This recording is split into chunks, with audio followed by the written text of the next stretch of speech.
Assalamualaikum warahmatullahi wabarakatuh. Jumpa lagi di channel Ngulik Horor. Seperti biasa, Mimin ingatkan bagi yang baru datang, baru gabung bersama Ngulik Horor, jangan lupa klik like, komen, dan juga subscribe-nya agar tidak ketinggalan notifikasi video terbaru dari channel ini. Pada video kali ini,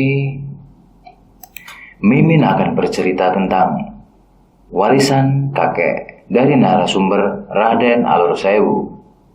Supaya tidak berlama-lama, masih bersama saya Edward dan juga Ngulik Horor. Kita masuk ke ceritanya. Assalamualaikum warahmatullahi wabarakatuh. Ini adalah kelanjutan cerita yang mungkin tidak seram namun agar nyambung. Saya tuliskan kisah perjalanan hidup saya. Barangkali ada hal positif yang dapat dicontoh buat saudaraku semua. Baiklah, kita mulai. Pada cerita sebelumnya, Kang Ilham untuk mengingatkan kembali soal mimpi bertemu kakek dan saya disuruh mengingat pesan apa yang kakek sampaikan. Karena pada saat itu, saya sedikit lupa tentang mimpi tersebut. Suatu ketika Kang Ilham bertanya, "Gimana Mar, sudah ingat?" "Iya Kang, kalau tidak salah, kakek menyuruhku mengambil pusaka. Tapi di dalam mimpi tersebut aku tidak tahu pusaka apa yang kakek maksud. Karena tiba-tiba aku tersadar dalam tidurku kala itu." "Ya sudah, besok izin pulang sama bosmu. Cukup 2 hari. Nanti kalau sudah dapat pusakanya, kamu langsung berangkat. Saya tunggu di sini ya Mar. Nanti saya ceritakan sejarah dan hal apa yang akan kau temui di kemudian hari nanti." "Iya Kang, insya Allah. Besok pagi saya langsung pulang ke Brebes." Dan singkat cerita aku pun pulang pagi jam 7.30 dan sampai ke kampung kira-kira pukul 1 siang. Sesampainya di rumah aku pun disambut oleh nenekku. "Assalamualaikum." "Waalaikumsalam. Lah, kamu kok pulang Mar? Apa nggak betah di sana?" tanya nenekku. "Amar pulang sebenarnya ada urusan Nek. Ini menyangkut mimpi Amar yang dimimpikan kakek setelah 7 hari kakek meninggal." "Emang kamu dimimpiin apa Mar?" "Amar disuruh ambil benda pusaka kakek, tapi Amar sendiri nggak tahu apa itu. Seingat Amar disuruh ambil di kamar kakek Nek." "Waduh Mar, tapi masalahnya semua pusaka kakekmu sudah diambil pamanmu dan pakdemu. Di kamar kakek juga sudah gak ada apa-apa lagi," ujar nenekku. "Oh, gitu ya Nek. Ya wis, Amar coba telepon Kang Ilham dulu ya Nek." "Kang Ilham itu siapa? Bos kamu di sana?" "Bukan Nek. Beliau adalah orang yang paham tentang ilmu kebatinan. Sama kayak kakek, bisa bilang beliau adalah guru dari bos Amar. Alhamdulillah, berkat Kang Ilham, Amar juga sudah nggak diteror jin pesugihan lagi. Dan Amar pulang juga karena disuruh beliau Nek." "Alhamdulillah, kalau begitu Mar. Ya wes, coba kamu telepon Kang Ilham." "Iya Nek, Amar telepon dulu ya." Lalu aku pun segera menelpon Kang Ilham untuk memberitahukan bahwa semua pusaka kakek sudah tidak ada lagi. "Assalamualaikum Kang." "Waalaikumsalam. Iya Mar, kenapa? Sudah ketemu apa yang kamu cari?" "Belum Kang. Kata nenek, semua pusaka kakek udah dibawa paman sama Pak D. Jadi sudah nggak ada lagi yang tersisa." "Oh begitu. Coba kamu cari dulu Mar di kamar kakekmu. Benda tersebut masih ada kok. Karena memang itu sudah disiapkan kakekmu buat kamu." Di dalam batinku, aku berucap jelas, sudah gak ada apa-apa di kamar kakek. Tapi ya wes lah, aku nurut wae. Lalu aku pun beranjak masuk ke kamar kakek yang sangat sederhana, di mana dulu hanya kakek yang menempati kamar tersebut. Bukan tidak mampu untuk renovasi, tapi memang itu adalah keinginan kakek sendiri. Baiklah, kita lanjut lagi. Setelah aku sampai di kamar kakek, aku pun bergegas masuk sambil mengucap salam. Tak lama aroma wangi yang pada saat itu aku sangat tidak tahu ini wangi apa. Keadaan kamar kakek yang gelap membuatku sulit untuk melihat isi kamar tersebut. Aku pun mengambil senter HP-ku dan kuarahkan ke kantong celanaku. Lalu aku ambil korek api untuk menyalakan lampu damar yang ada di dinding kamar kakek agar tidak terlalu gelap. Ketika lampu damar sudah dinyalakan, aku lihat dinding yang terbuat dari anyaman bambu yang masih seperti dulu ada di foto buyut dan kaligrafi Raja Arab dan lain-lain. Ketika aku sedang fokus mengamati seisi ruangan, tiba-tiba ponselku berdering yang ternyata Kang Ilham yang menelponku. Setelah tadi sempat terputus. Halo, Assalamualaikum. Waalaikumsalam, Kang. Sudah kamu cari Mar di kamar kakekmu? Ini lagi aku cari, Kang, tapi nggak ada yang terlihat seperti pusaka, Kang. Hanya ada foto dan kaligrafi Arab saja. Ada, Mar. Coba kamu cari di bawah ranjang tempat tidur kakekmu. Baik, Kang. Aku pun segera mengecek ke bawah tempat tidur kakek, namun hanya tanah yang aku lihat. Lalu Kang Ilham langsung berkata, coba kamu gali sedikit posisinya di tengah ranjang kakekmu. Kalau bisa digeser dulu ranjangnya agar lebih mudah. Lalu aku pun menjawab, iya Kang, baik Kang.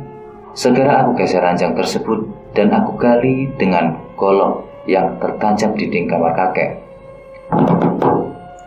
Seperti ada ruangan di bawah tanah, atau yang aku pikirkan adalah sebuah peti. Tanpa pikir panjang, aku yang penasaran langsung ku korek dan aku gali. Tak lama kemudian ada sebuah peti yang tertanam di dalam tanah. Benar dugaanku, segera aku angkat dan aku bersihkan. Lalu aku pun memberitahu Kang Ilham. Halo Kang, sudah ketemu barangnya? Sudah Kang, aku menemukan sebuah peti yang lumayan besar. Nanti kamu buka, ambillah keris pusaka tersebut dan cukup bawa pusakanya saja. Petinya nggak usah kamu bawa ke sini ya Mar. Oh iya, nanti kerisnya jangan dibuka dulu ya. Dibukanya pas di sini saja. Biar saya jelaskan ke kamu kalau kamu sudah nyampe di sini. Ya sudah, mandi dan sholat asar dulu Ki. Udah mau sore. Saya tutup dulu teleponnya ya. Assalamualaikum. Iya Kang, waalaikumsalam. Setelah percakapan kelar dengan Kang Ilham, aku pun berpikir sejenak sambil melihat peti kayu dengan ukiran kuno yang ada di hadapanku. Bagaimana Kang Ilham bisa tahu isi peti ini? Wong aku sendiri belum tahu, bahkan belum aku buka sama sekali. Benar saja, luar biasa ucapku terheran-heran saat ini. Segera aku bereskan peti tersebut dan aku pun beranjak membersihkan badan, lalu tak lupa menjalankan kewajiban sholat asar terlebih dahulu. Singkat cerita, sehabis sholat asar, aku pun beranjak menghampiri nenekku yang ada di ruang tamu. Di situ sudah ada anak dari nenek yang sekaligus adik dari ibuku. Ibuku sendiri tidak tahu kalau aku pulang, karena aku tidak memberitahu bahwa aku pulang.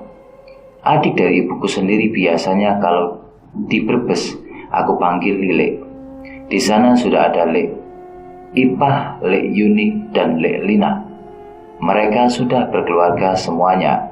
Hanya Lek Lima yang seumuran denganku yang belum berkeluarga. Aku pun langsung bergabung dengan mereka yang sedang menyiapkan makanan. Wah, mantap iki sayur asem sambal terasi. Habis itu aku pun pesan kopi ya Lek, ucapku sambil ketawa. Lek Ipah pun menjawab, ih enak aja kamu, traktir bakso dulu, baru Lili bikinin, kan baru pulang, masih tebel tuh dompetnya, ucap Lek Ipah sambil meledekku. Iya, gimana nih baru pulang, gak ada gerakannya, sambung Lek Lina yang ikut meledekku. Oh alah, baru pulang ya ditanya, udah makan apa belum?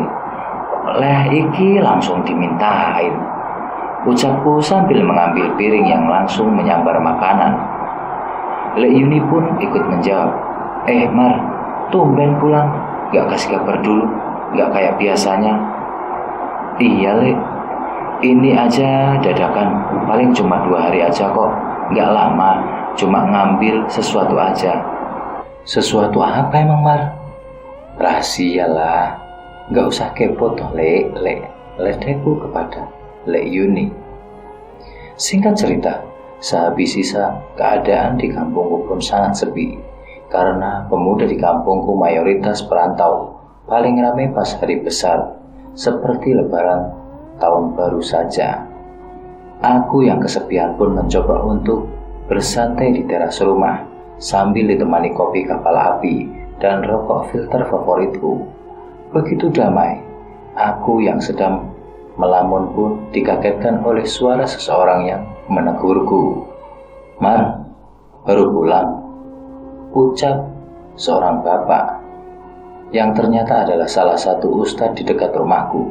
Beliau juga paham tentang ilmu kebatinan dan aku cukup dekat dengannya.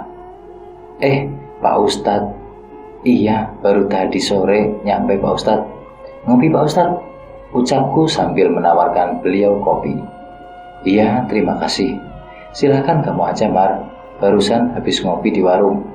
Ya, padahal enak banget ini Pak Ustadz, ledekku sambil seruput kopi yang masih panas. Yo, habiskan kalau enak, gelasnya sekalian, ledek Pak Ustadz. Bisa aja Pak Ustadz, balasku sambil tertawa kecil. Mau kemana Pak Ustadz malam-malam begini? Tanyaku kepada beliau. Ini tadi habis dari rumah Bapak. Kebetulan pas tadi sore lewat rumah nenekmu. Kayak ada yang baru di rumah nenekmu. Ternyata kamu pulang, Tomar. Makanya aku lewat depan rumahmu. Lah, emang apa yang baru Pak Ustadz? Tanyaku penasaran saat itu. Nanti juga kamu tahu kalau sudah waktunya. Yang penting jangan pernah sombong, apalagi lupa sama Tuhanmu. Jika kelak Allah memberikan kelebihan kepadamu, ikuti saja orang yang saat ini membimbingmu. Suatu saat kamu pasti tahu jawaban dari pertanyaanmu tadi. Kamu mungkin saat ini hanya bisa merasakannya saja, tapi percayalah, suatu saat, suatu ketika, cakramu sudah terbuka sepenuhnya. Pasti kamu bisa melihat hal gaib, tentunya atas kehendak Allah Subhanahu wa Ta'ala. Iya Pak Ustadz, insya Allah akan aku ingat semua nasihat Pak Ustadz. Setelah perbincangan dengan Pak Ustadz kelar, aku pun masuk untuk beristirahat. Singkat cerita, tibalah hari di mana aku harus berangkat kembali ke tempat bekerja di Tangerang. Dan kebiasaanku sebelum berangkat, aku selalu berziarah ke makam buyut dan kakekku terlebih dahulu. Pada pukul 6 pagi, aku pun berangkat menuju pemakaman. Dan setelah selesai, aku langsung berangkat menuju terminal yang kira-kira hanya butuh waktu 15 menit dari tempat tinggalku untuk sampai di terminal.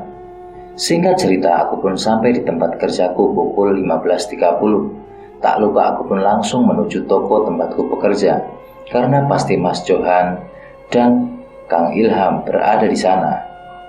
Assalamualaikum. Kang Ilham, Mas Johan. Waalaikumsalam, jawab mereka berbarengan. Wah, baru nyampe Mar. Iya Kang, sedikit macet tadi.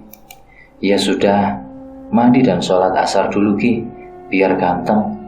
Ledeknya yang melihat mukaku kusam.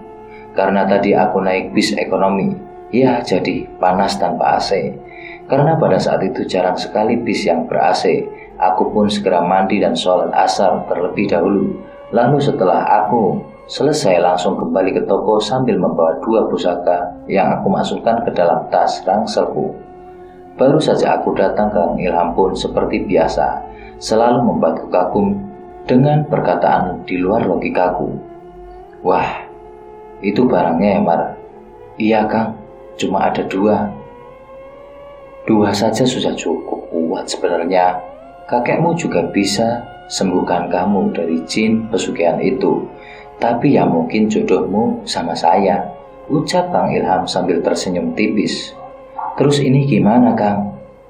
Dua keris itu berlekuk 13, yang satu naga runting dan yang satu pemegang jagat. Coba kamu buka, Mar. Iya, Kang. Segera aku lepas kain putih yang membungkus kedua pusaka tersebut. Dan ketika aku mau mencabut keris dari warangkanya, tiba-tiba Kang Ilham berkata, "Bukan begitu, Mar. Coba bawa ke sini, biar saya yang buka." "Iya, Kang, maaf. Saya nggak tahu. Emang ada caranya ya, Kang?" "Iya, pasti ada. Nih, kamu perhatikan ya. Nah, seperti ini, Mar. Ini yang dinamakan keris Naga Runting," ucapnya sambil menunjukkan pusaka itu kepadaku. "Oh, itu, Kang, kerisnya. Bagus ya, Kang," ucapku sambil memandangi keris itu, yang menurutku sangat indah dan berwibawa. "Iya, memang bagus. Tapi di balik keindahan keris ini, ada beberapa hal yang harus kamu ingat. Jangan pernah meyakini bahwa benda ini sakti ataupun hebat. Tapi yakinlah melalui benda inilah Allah menitipkan sedikit kekuatannya agar bisa bermanfaat. Selalu ingat, dan satu lagi, suatu saat jika kamu sudah diberi kelebihan, janganlah sombong dan lupa pada Tuhanmu.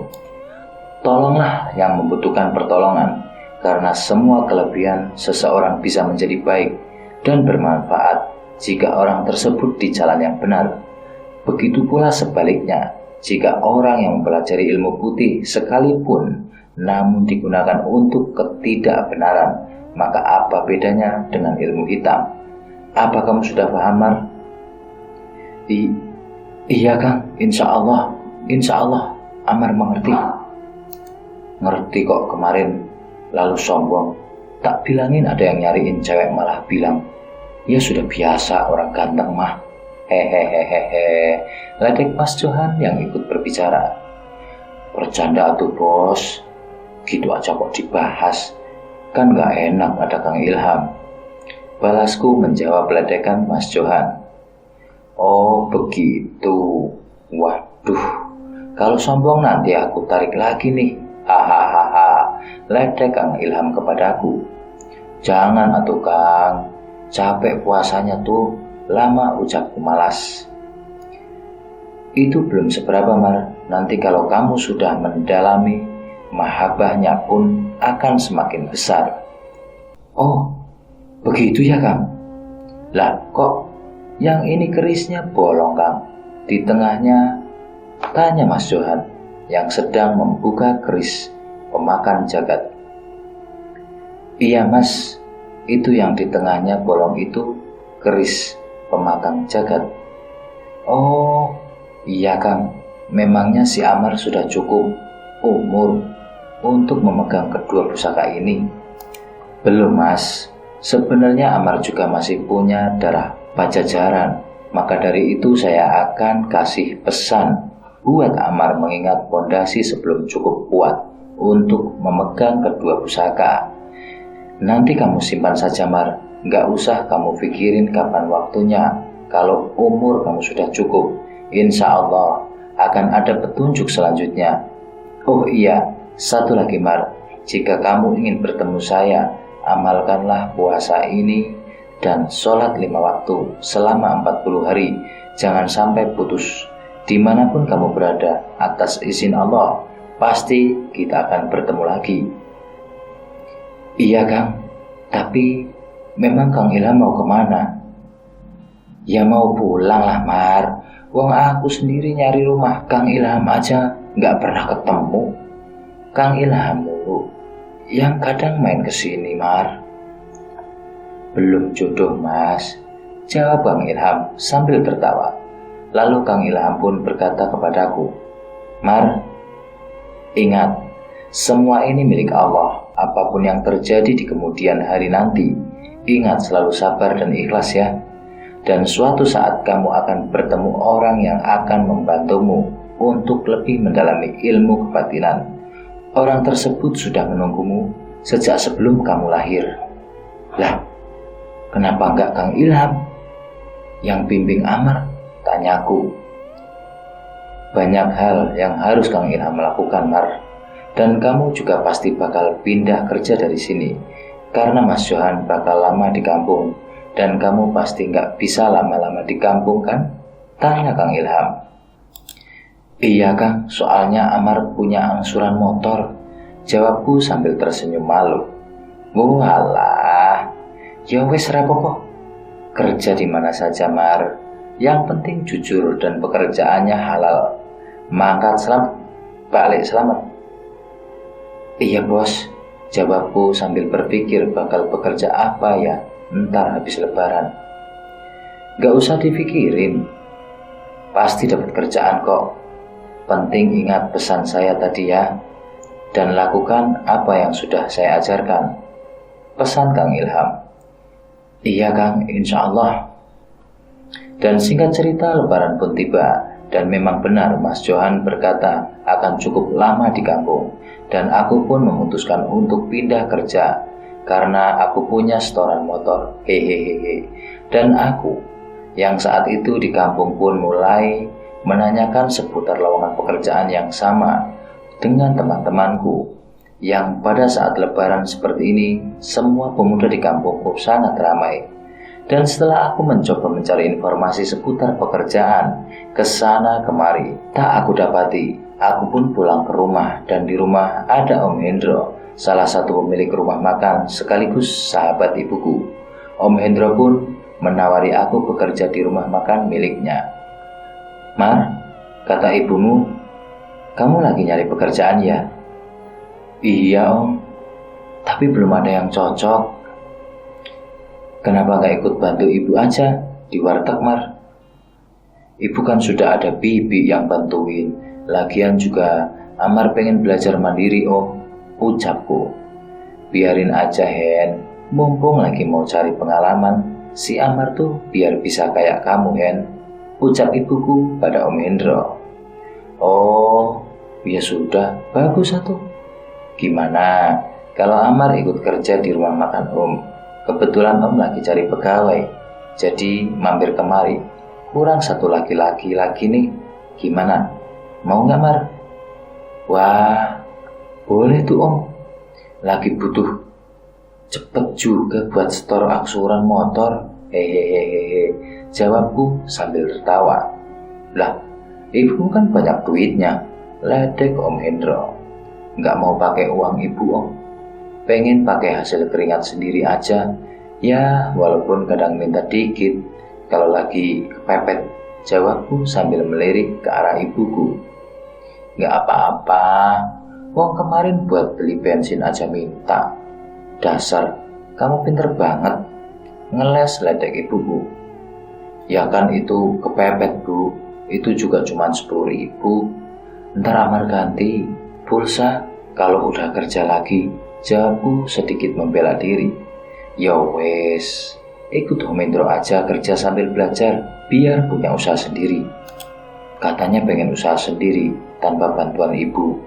Buktiin yang rajin, jangan pacaran dulu. Iya Bu, Amar sih pengen gak pacaran dulu. Cuma kalau banyak yang naksir gimana? Wong Amar ganteng kayak gini. Ledekku kepada ibu. Ya wes lah sakarmu lah.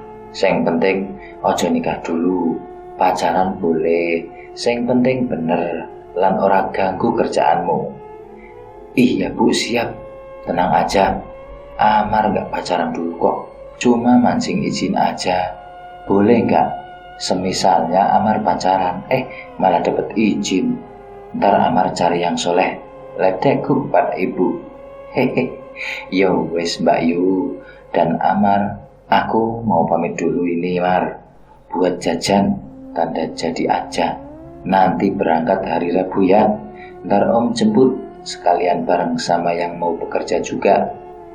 Oh iya Om, terima kasih, jawabku sambil menerima uang 300.000 sebagai tanda jadi aku akan bekerja. Ya wes Hen, hati-hati ya Mbak Yu. Kula wangsul nggih. Assalamualaikum. Dan cerita ini saya lanjutkan sampai di kisah gimana ibuku meninggal terkena santet dan juga orang yang telah menungguku sebelum aku lahir. santet paku emas. Ini adalah sekian kali cerita yang saya bagikan untuk sahabat.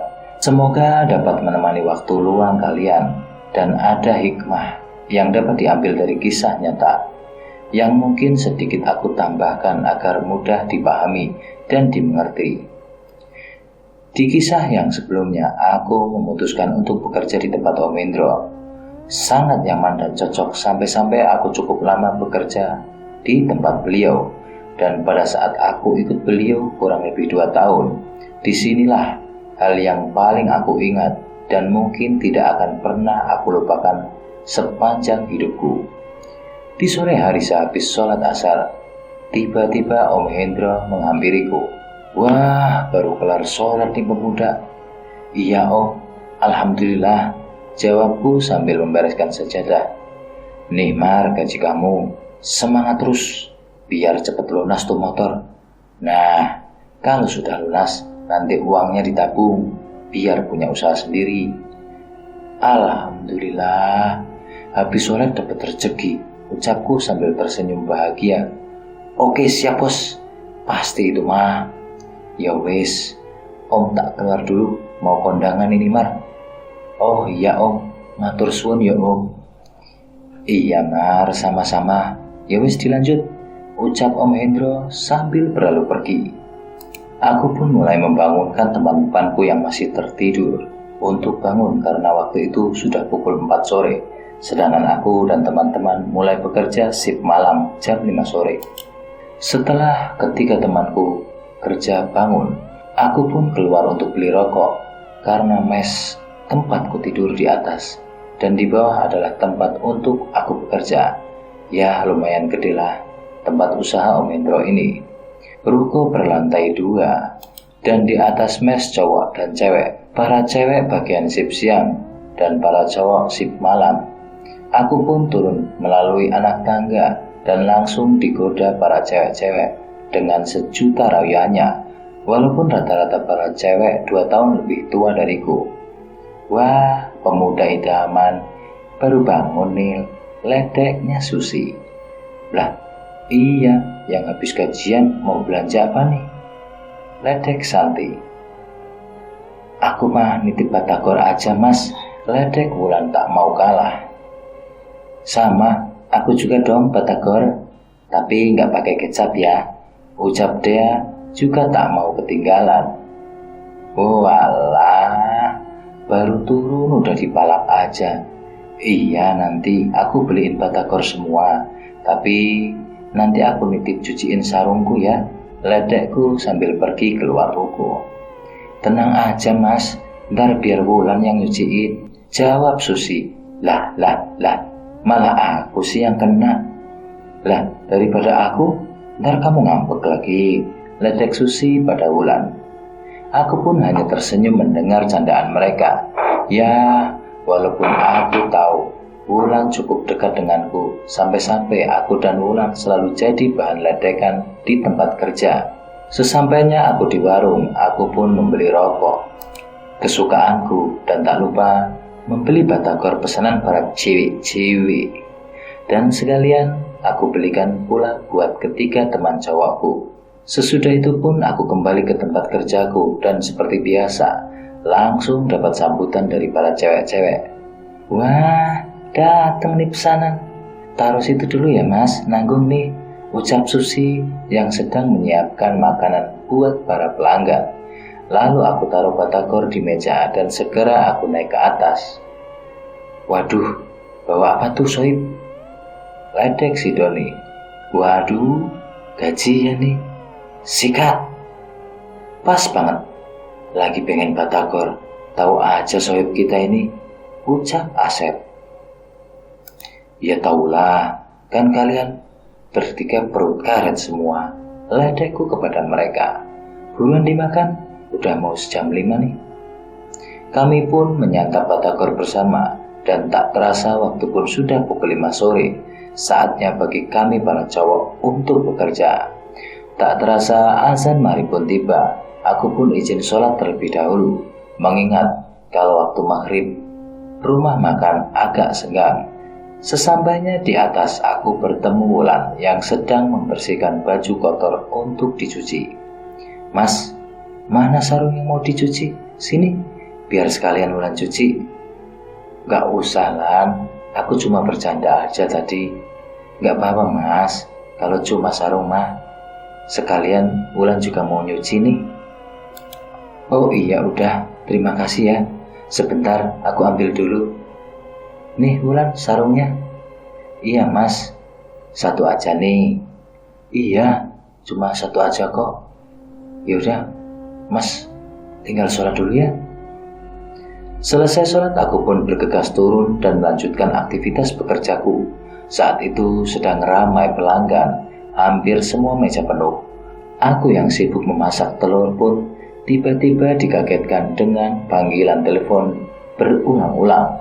Namun pada saat itu tidak aku hiraukan, mengingat aku sedang sangat sibuk saat itu.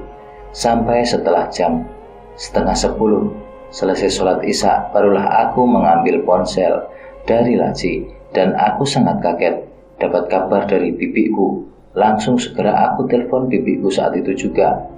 Tut, tut, tut. "Halo, assalamualaikum Bi." "Waalaikumsalam," jawab bibi sambil terisak tangis. "Ibu kenapa, Bi?" "Gak tahu Mar, tiba-tiba pingsan pas tadi maghrib, pas ibu lagi ngepel lantai. Sekarang baru sadar, tapi kayak orang linglung gitu Mar." "Ya Allah, kok bisa ya Bi? Ya udah, Amar ke situ sekarang Bi." "Iya Mar, Bibi juga takut. Kamu hati-hati, jangan buru-buru." "Iya Bi, udah Amar siap-siap dulu. Assalamualaikum." Tak terasa air mataku pun jatuh dengan kabar sakitnya ibu. "Pemuda kenapa nih? Kok nangis?" kata Doni. "Iya, kamu kenapa Mar?" "Ada masalah," kata Bayu. "Mas Doni, Mas Bayu, aku tak pergi ke tempat ibuku dulu ya. Ibuku sakit tiba-tiba dan seperti orang yang linglung. Nanti tolong sampaikan sama Om Hendro ya." "Serius kamu Mar? Ini jam berapa? Mana ada angkutan umum jam segini? Jarak ke tempat ibumu kan cukup jauh loh Mar," ucap Mas Dodi. "Gak apa-apa, insya Allah aman. Tak tinggal disik ya Mas. Assalamualaikum." Aku mulai naik angkot dari Bekasi menuju daerah Pantai Indah Kapuk. Namun baru tiba-tiba aku diturunkan dikarenakan angkot tersebut hanya sampai daerah situ saja. Aku yang tak tahu arah jalan pun hanya bisa pasrah karena pada saat itu keadaan sudah mulai sepi. HP pun hampir lobet. Aku berjalan kaki sambil meneteskan air mata karena aku sangat mengkhawatirkan keadaan ibuku. Sampai tiba-tiba aku melihat bajai yang terparkir di seberang jalan. Segera aku hampiri bajai tersebut. "Permisi Pak, bisa antar ke Pik Pak?" "Waduh, sudah malam Mas. Kalau balik lagi ke sininya sepi, pasti nggak dapat penumpang lagi. Tolonglah Pak, ibuku lagi sakit Pak. Aku juga nggak tahu jalan juga ini aja, habis turun dari angkot." "Ya sudah, tapi agak mahal nggak apa-apa. Soalnya saya pasti balik ke sini nggak dapat penumpang Mas." "Ya nggak apa-apa Pak, yang penting saya bisa sampai ke tempat ibu saya. Tapi Bapak tahu kan alamat ini?" "Oh ini, tahu Mas. Yaudah naik." "Terima kasih banyak Pak." "Ya Pak." Singkat cerita, sampailah aku di tempat ibu dan bibi, dan segera aku masuk untuk melihat keadaan ibu. Astagfirullah, ibu kenapa kok bisa begini Bu? Aku yang tak tega melihat keadaan ibuku langsung tertutup lemas sambil meneteskan air mata. Aku lihat ibuku dengan rambut yang acak-acakan dan matanya terbelalak seperti orang ketakutan. Bahkan ibu bisa dibilang stroke. Saat itu jalan pun tidak bisa. Padahal pada saat itu ibuku baik-baik saja dan usianya pun masih sangat muda. Singkat cerita, pagi pun tiba. Aku yang sedang bersiap ingin membawa ibu pulang ke Jawa pun bersiap untuk mencari taksi. Dan tiba-tiba Om Hendro telepon saat itu. "Halo Mar, gimana ibumu?" Ya, seperti gak wajar Om. Setiap malam teriak-teriak terus nih. Amar mau coba bawa ibu ke kampung Om. Maaf ya Om, Amar gak izin ke Om tadi malam. Iya, gak apa-apa. Bayu sama Doni udah cerita kok. Ya udah, kamu hati-hati di jalan. Kalau ada apa-apa kabari Om ya. Siapa tahu Om bisa bantu ya Mar. Iya Om, terima kasih. Ya wis, gitu aja Mar. Hati-hati di jalan. Setelah percakapan dengan Om Hendro selesai, aku pun segera mencari taksi dan tak berselang lama ada taksi lewat. Segera aku hentikan taksi tersebut dan aku pun bergegas untuk menggendong ibuku yang keadaannya sangat lemah dan memprihatinkan. Di perjalanan menuju terminal, ibu sesekali muntah dan pada akhirnya supir taksi pun menurunkan kami di jalan. Karena kami tidak membawa kantong plastik untuk menampung setiap muntahan ibu, walaupun aku relakan sweaterku yang pakai buat mencegah muntahan ibu agar tidak mengotori taksi yang kami tumpangi. Dan dengan berat hati kami pun turun dari taksi. Lagi-lagi tak terasa air mataku menetes kembali dalam situasi seperti ini. Aku hanya cepat sampai di kampung agar ibu bisa mendapatkan pertolongan, karena aku yakin sakit yang ibu alami sangat tidaklah wajar. Tak berselang, ada becak motor yang melintas. Segera aku panggil dan alhamdulillah, aku dan ibuku dapat tumpangan untuk menuju terminal. Sedang Bibi naik ojek karena becak yang aku tumpangi hanya muat untuk kami berdua. Dan tak berselang lama, becak yang kami tumpangi melaju. Tiba-tiba, becak yang kami tumpangi dihadang sebuah motor yang ditumpangi seorang pria parubaya berkalung rantai emas. Dari logat bicaranya seperti orang Batak. Aku tidak tahu namanya, sebut saja Pak Alek ya. Berhenti dulu Pak sebentar. Dek, ibumu kenapa? Sedang sakit apa? Iya Pak, mau ke terminal, jawabku. Ini ada sedikit resi buat kau berobat dek. Gak usah Pak, terima kasih. Aku tidak bisa menerima pemberian orang. Aku pun menolak secara halus, apalagi aku tidak tahu siapa orang tersebut. Tidak apa-apa dek, terima saja, saya ikhlas. Kamu pasti membutuhkannya. Terima saja Mar. Makasih ya Pak. Dengan suara yang gegap dan tidak terlalu jelas, aku pun terpaksa menerima uang tersebut karena ibu yang meminta. Lalu aku pun mengucapkan banyak terima kasih pada orang tersebut, dan orang tersebut pun berlalu pergi. Kami pun melanjutkan perjalanan menuju terminal bis Muara Angke. Sesampainya di sana, segera aku pesan 4 tiket bus, 1 tiket buat Bibi dan 3 buat aku dan ibu, agar bisa duduk ataupun tidur di bangku. Mengingat perjalanan dari terminal Muara Angke menuju Brebes memakan waktu kurang lebih 7 jam perjalanan. Di tengah perjalanan, aku sempat sangat panik karena ibuku saat itu tidur di bangkuanku seketika terdiam dan napas pun sudah tidak ada lagi. Tiba-tiba ibu tersadar kembali. Alhamdulillah, ibu tidur kok begitu, ucapku kepada ibu. Dan kira-kira pukul 15.30 sampailah kami di Brebes. Aku yang dijemput oleh pamanku langsung membawa ibu ke puskesmas karena ibu minta diinfus saat itu. Ibu memang masih bisa setengah sadar, tapi setiap malam ibu selalu berkata dan makhluk banyak sekali yang datang dan pergi. Dan singkat cerita, hampir 1 minggu aku di kampung, tapi ibu tak kunjung ada perubahan. Sampai dengan berat hati aku oper alih Yamaha Vixenku demi biaya pengobatan ibuku. Ya, walaupun berat karena tinggal 4 bulan lagi lunas, tapi di pikiranku hanya ibu, dan ibu. Di teras rumahku yang sedang melamun, dihampiri oleh Pak Ustadz. Ngelamun mulu Mar, gimana ibumu? Iya Pak Ustadz, ibu masih belum ada perubahan Pak Ustadz. Sudah diinfus, dirawat, tapi kata dokter ini bukan stroke karena anggota tubuh masih berasa sakit. Sudah aku bawa ke orang yang katanya bisa, tapi cuma dikasih amalan doang.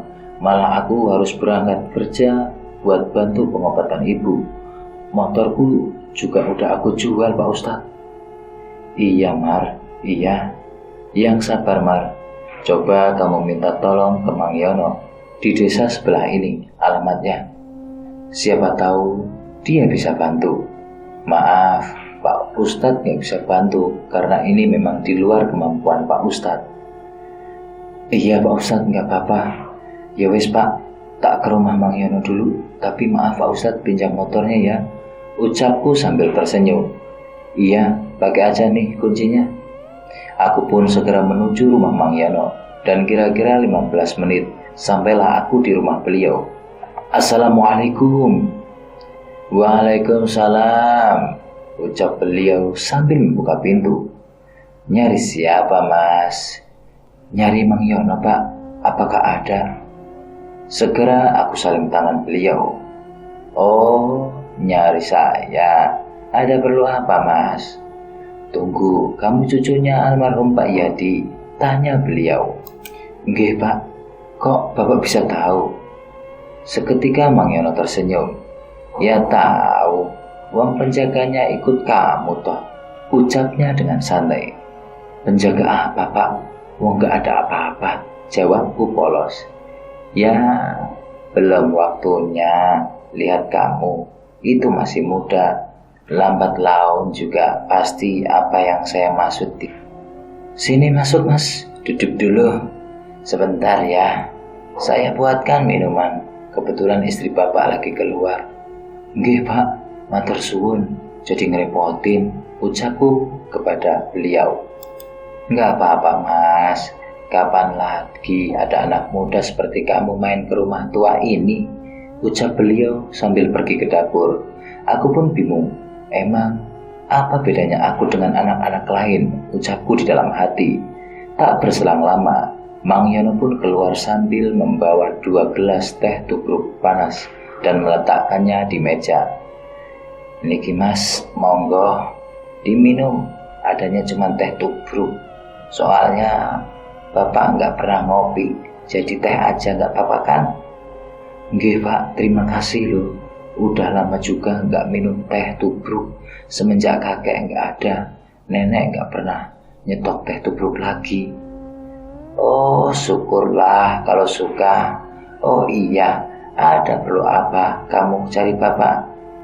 Aku pun langsung menceritakan semua kejadian yang menimpa ibu kepada Mang Yono. Oh begitu. Sebentar, siapa nama ibu, Mas? Biar Bapak coba raba dari sini penyakit kiriman atau medis ya. Aku pun langsung memberitahu nama ibu pada Mang Yono, dan kelihatan Mang Yono duduk bersila sambil memejamkan mata. Tak lama berselang, Mang Yono pun tersadar sambil terbatuk-batuk, diiringi darah segar yang bermuncatan.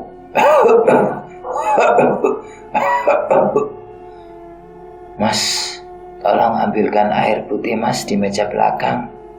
Nggih, Pak. Segera aku ambil air putih. Bapak nggak apa-apa, Pak?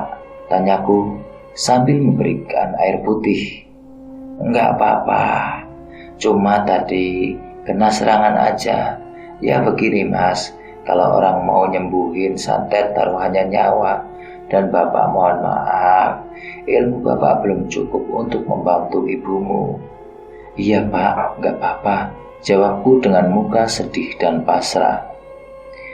Ada 17 paku emas di dalam tubuh ibumu, Mas. Masing-masing berada di bagian perut, kaki, dan punggung. Dan ada beberapa jin kiriman yang selalu datang dan pergi. Santet ini berasal dari daerah. Sensor dulu ya. Seharusnya ibumu tidak mudah untuk tembus karena ibumu sangat dekat dengan Bunda Ratu. Tapi mungkin karena ibumu sedang datang bulan dan pas hari naasnya, maka santet tersebut bisa masuk. Berdoalah, semoga saja ada jalan untuk kesembuhan ibumu. Bapak tidak bisa membantu banyak selain dari ini. Nggih, Pak, makasih banyak. Udah mau coba membantu saya. Ini, Pak, ada sedikit rezeki buat beli rokok. Walah, gak usah mas. Wong kamu juga lagi membutuhkan biaya buat ibumu. Bapak ikhlas. Nanti saja kalau kamu sudah sukses, datang kembali kemari, bawakan bapak buah rambutan ya, ucap Mang Yono. Insya Allah Pak, terima kasih banyak G. Mohon doanya Pak, biar sukses dan bisa bawa rambutan buat bapak. Ya wis Pak, ulo pamit. Assalamualaikum. Aku pun pulang dengan keadaan sedih dan murung. Aku hanya bisa berdoa untuk kesembuhan ibuku. Uang hasil jual motor pun sudah habis, namun keadaan ibu masih tidak ada perubahan. Sampai pada akhirnya, aku putuskan untuk berangkat kembali ke Bekasi, di tempat Om Hendro. Walaupun hati ini sangat berat meninggalkan ibu yang sedang sakit, tapi mau tidak mau, aku juga harus cari uang buat biaya hidup dan pengobatan ibuku. Ibu sendiri dirawat oleh nenek dan Lili Ipah di kampung. Sesampainya aku di tempat Om Hendro, aku langsung disambut teman-temanku yang kebetulan hari ini pas hari libur kerja yang biasanya sebulan sekali liburnya. Assalamualaikum, ucapku yang langsung dijawab mereka semua. Waalaikumsalam. Wih, sohib kita datang nih. Gimana ibu Mar? Tanya Bayu. Masih belum pulih mas, jawabku yang masih terselimuti rasa sedih, tidak seperti biasanya. Lalu Asep pun menjawab, wah, masih ada aja orang jahat seperti itu. Yang sabar ya Mar, aku doain orang yang ngirim sadet ibumu dapat ganjaran, ucap Asep sedikit kesal. Lalu disambung oleh Susi, wah, pangerannya Wulan dateng nih. Kok kusut gitu? Ledek Susi yang mencoba buatku tertawa. Ih, apaan sih Sus? Orang baru datang malah diledekin. Mas Amar, udah makan? Biar Wulan ambilin makanan ya. Tawar Wulan yang melihatku lemas karena memang aku tidak makan sedari perjalanan tadi. Ntar aja Wulan, aku masih belum pengen. Aku tak mandi dulu ya, sekalian sholat asar, ucapku sambil meninggalkan mereka. Dan keesokan harinya aku pun mulai bekerja seperti biasa. Namun di hari ke-7 aku baru bekerja, kira-kira jam 18.45. Tiba-tiba Om Hendro menghampiriku yang sedang bekerja. Om Hendro pun berbicara, Mar, ikut Om yuk. Kemana Om? Jawabku sambil membungkus nasi pesanan pelanggan. Ikut aja, nanti juga kamu tahu, jalan-jalan bentar. Lagi rame nih Om, nanggung, gak enak sama teman-teman. Udah, tinggalkan aja, biar Bayu yang lanjutin. Bayu, sini tuh lanjutin bungkus nasinya, masaknya ditinggal dulu ya. Oh siap mas, jawab Bayu. Aku pun diajak ke rumah Om Hendro yang berada tak jauh dari tempatku bekerja. Sesampainya di sana, aku ditanya Om Hendro, Mar, kamu punya baju baru? Ada Om, di mes. Sepatu baru punya nggak? Emang mau kemana Om? Harus pakai sepatu baru segala? Tanyaku penasaran. Jalan-jalan Mar, sebentar Mar, kamu tunggu di sini. Om masuk dulu. Tak berselang lama, Om Hendro pun keluar sambil membawa baju dan sepatu baru. Nih, pakai Mar buat kamu. Iya Om, sambil ku pakai baju kemeja dan sepatu Om Hendro yang berikan. Nah, gitu kan keren. Ayo kita jalan. Iya Om, jawabku. Di perjalanan aku dan Om Hendro naik motor sepanjang jalan. Om Hendro pun banyak menasihatku dengan menyemangatiku. Mar, kadang kita itu harus siap menerima kenyataan, entah itu manis ataupun pahit. Jadi kamu harus kuat apapun yang kamu alami. Dan yang sedang aku jalani, yakinlah takdir Allah lebih baik daripada apa yang kita inginkan. Iya Om, Amar tahu. Syukurlah. Kalau kamu tahu, tetaplah semangat walaupun keadaan dan kenyataan itu sangat sulit dan pahit. Ingat, hidup itu tak selamanya sulit dan pahit, pasti ada indahnya. Bukan begitu Mar? Iya Om, makasih udah kasih Amar pencerahan. Tak berselang lama, aku pun kaget karena Om Hendra membawaku ke terminal bus. Lah Om, kok ke terminal? Tanyaku. Om Hendra pun berkata, Mar, sekarang kamu pulang. Ibumu sedang butuh kamu. Jangan berangkat dulu sebelum semuanya selesai. Kamu udah Om anggap adik Om sendiri. Kalau kurang apa-apa jangan sungkan kabarin Om ya. Ini ada sedikit rezeki buat kamu. Pulanglah. Ingat pesan Om tadi. Kamu harus kuat. Nih tiket busnya. Sana Ki berangkat. Nanti kamu juga bakal tahu kalau sudah sampai di rumah. Aku pun seketika teringat ibuku lagi. Air mataku menetes. Aku pun segera bergegas menaiki bus yang sudah terparkir di dalam. Di dalam bus, aku pun tidak bisa tenang. Aku coba hubungi Lek Ipah, Lek Yuni, dan Lek Lima. Namun semuanya tidak ada yang mengangkat panggilan teleponku. Sampai akhirnya HP ini mati karena baterai HP-ku habis saat itu. Singkat cerita, aku telah sampai di terminal Brebes jam 2 malam.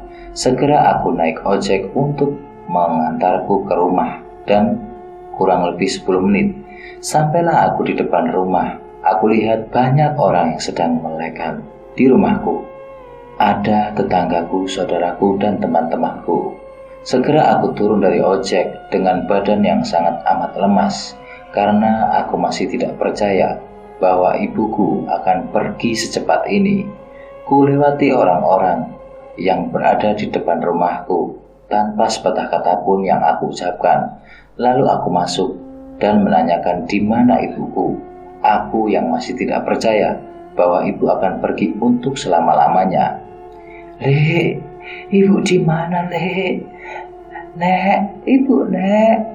Tanyaku kepada mereka sambil aku menangis. Aku masih tidak percaya. Sudah, Lek, yang sabar. Ada nenek dan lelek-lelekmu. Ibumu sudah tenang, ucap nenekku sambil memelukku. Iya Mar, yang sabar. Lebih baik kamu wudu dan doakan ibumu. Kamu laki-laki, anak satu-satunya, jadi harus kuat. Lek Yuni pun menimpali. Tadi sore sebelum ibumu mengembuskan nafas terakhirnya, dia nyariin kamu Mar. Terus Lilik jawab kamu lagi di jalan. Tapi tak berselang lama ibumu minta segelas air panas dan langsung diminum saat itu juga. Terus tiba-tiba ibumu teriak sambil ketakutan melihat banyak sosok yang menyeramkan, kata ibumu. Lilik yang panik langsung memanggil Pak Ustadz. Tak lama Pak Ustadz pun datang. Ibumu mengembuskan nafas terakhirnya, ucap Lek Yuni yang mencoba menjelaskan. Aku pun mulai mencoba untuk menerima takdir dari Tuhan ini. Segera aku ucap istighfar untuk menenangkan diriku. Sambil berjalan gontai, aku pun menuju kamar mandi untuk berwudu. Setelah itu aku pun menuju ruang tamu yang di situ ada sosok terbujur kaku dengan ditutupi kain. Dia adalah ibuku yang sangat aku sayangi. Segera aku duduk di samping jasad ibuku. Aku bacakan surat Yasin untuknya. Setelah selesai, aku beranikan diri ingin melihat wajah ibuku untuk yang terakhir kalinya. Tapi ketika aku buka kain yang menutup wajahnya, aku kembali meneteskan air mata dan tiba-tiba Lek Ipah menghampiriku. Dia juga ikut menangis sambil berkata, Mar, coba kamu lihat dada ibumu Mar. Siapa orang yang sangat tega mencelakai Yayu sampai segininya, ucap Lek Ipah sambil menangis. Segera aku lihat dada ibu dan alangkah kagetnya dan emosinya diriku. Aku melihat dada dan bahkan punggung ibuku ada bekas cambukan. Semuanya merah dan biru. Seketika aku terbakar rasa sedih pun berganti menjadi amarah karena aku tak terima dengan apa yang dialami ibu sampai sebegitunya. Segera aku berlari menuju kamar kakek. Aku ambil sebuah keris naga runting. Walaupun aku sadar aku masih belum tahu bagaimana cara menggunakan pusaka ini, tapi aku telah diselimuti dendam. dan amarah seperti sudah kehilangan semua kesadaranku. Aku bawa pusaka tersebut di hadapan ibuku dan aku lepas keris naga runting dari sarungnya. Selalu sambil menangis aku berkata, "Ibu, orang yang mencelakai ibu akan aku balas dengan keris ini, ku habisi dia."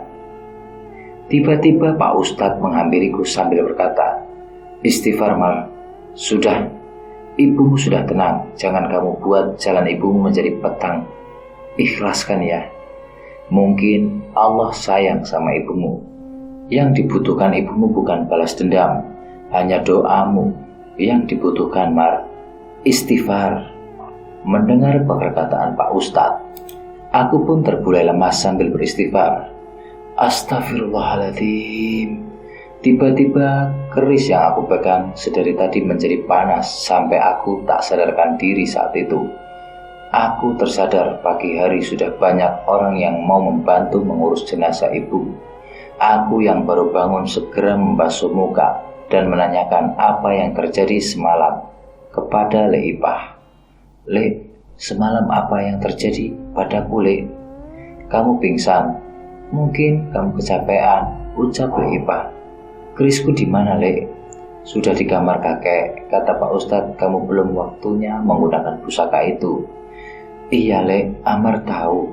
Andai HP lamaku tak hilang, mungkin aku bisa meminta bantuan Kang Ilham," ucapku di dalam hati. Karena aku dengar dulu Mas Johan pun sudah pindah dari Tangerang. Jadi pas HP-ku hilang, aku hilang kontak selama 2 tahun. Singkat cerita, setelah pemakaman ibu selesai, aku pun duduk termenung di teras rumah sambil merokok.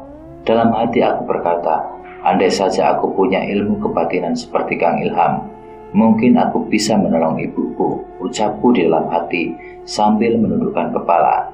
Tiba-tiba Pak Ustadz datang menghampiriku, lalu duduk di sampingku dan berkata, Sudah, jangan pikirkan ini semua sudah takdir. Mar, ngerokok sambil ngopi kayaknya enak nih, ucap Pak Ustadz yang coba menyadarkan diriku dari lamunan saat itu. Iya Pak Ustadz, sebentar, aku buatkan kopi dulu ya. Ya wes, Rono, aja suwe-suwe, jangan lama-lama. Keburu kembung, ucap Pak Ustadz mencoba menghiburku. Aku pun segera membuatkan 2 gelas kopi untukku dan Pak Ustadz. Nih Pak Ustadz, kopinya, monggo diminum. Nah, gitu, semangat. Yang sudah, ya sudah, jangan dipikirkan ya Mar. Doakan saja ibumu agar mendapatkan tempat yang indah di sana, di sisi Allah. Perjalanan hidupmu masih sangat panjang, jadi semangat. Mau ngandelin siapa lagi kalau bukan diri sendiri? Yang beginilah hidup, kadang di atas, juga kadang di bawah. Iya Pak Ustadz, terima kasih banyak nasihatnya. Mar, Pak Ustadz hanya ingin bertanya, dari mana kamu mendapatkan pusaka keris naga runting tersebut? Dari kakek Pak Ustadz. Amar diberitahu lewat mimpi oleh kakek. Oh begitu toh. Soalnya yang Pak Ustadz tahu, semua pusaka peninggalan kakekmu sudah diambil sama paman-paman dan adik-adik dari kakekmu, Mar. Iya Pak Ustadz, itu juga Amar dapat dari bawah tempat tidur kakek. Ternyata ada sebuah peti yang dikubur oleh kakek. Saran Pak Ustadz, sementara kamu belum mempunyai pondasi yang kuat, jangan sesekali kamu mencoba-coba menggunakan benda pusaka. Salah sedikit bisa syirik dan bisa berimbas pada dirimu sendiri. Maka dari itu, untuk sementara, simpan saja pusaka itu dan perdalam lebih ibadahmu. Kalau sudah waktunya, insya Allah kamu akan menemukan alur dari jalan hidupmu. Dan sampai di sini dulu ceritanya teman-teman. Ternyata teman-teman bisa tunggu kisah selanjutnya ya, di channel yang sama dengan mimin yang sama insya Allah, di channel yang sudah tidak asing lagi bagi para penggemarnya, yaitu ngulik horor. Bagi para pendatang yang baru, jangan lupa klik like, komen, dan juga subscribe-nya.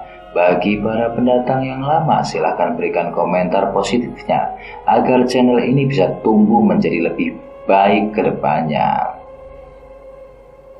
Nah, sebagai bocoran saja, kisah berikutnya akan dilanjutkan kisah ini, yaitu si Amar ini akan bertemu dengan sang guru, dan di mana Amar mendalami ilmu kebatinannya. Sampai bertemu di video selanjutnya bersama saya Edward dan juga ngulik horor. Wassalamualaikum warahmatullahi wabarakatuh.